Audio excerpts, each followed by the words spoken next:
Israeli প্রধানমন্ত্রী Benjamin নেতানিয়াহুর বর্তমান অবস্থা নিয়ে চরম অনিশ্চয়তা তৈরি হয়েছে।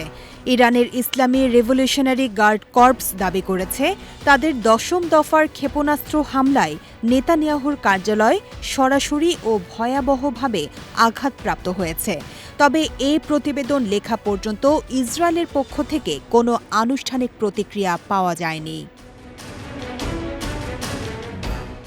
ইরানের আধা সরকারি সংবাদ সংস্থা তাসনিম নিউজ এজেন্সি জানিয়েছে, আইআরজিসির জনসংযোগ বিভাগ এক বিবৃতিতে বলছে, এই ঝটিকা অভিযানে খাইবার নামের অত্যাধুনিক ক্ষেপণাস্ত্র ব্যবহার করা হয়েছে।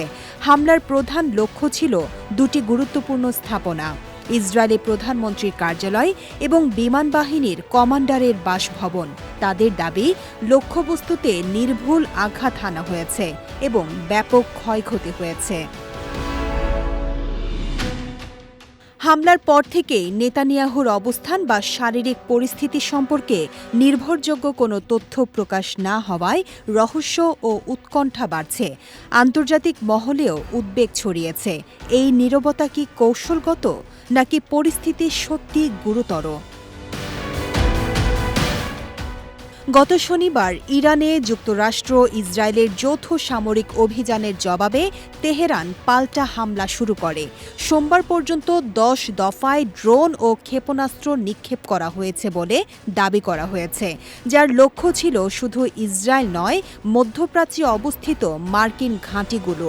তবে ১০ম দফার হামলাটি আগেরগুলোর তুলনায় বেশি সুনির্দিষ্ট ও বিধ্বংসী বলে বর্ণনা করা হয়েছে।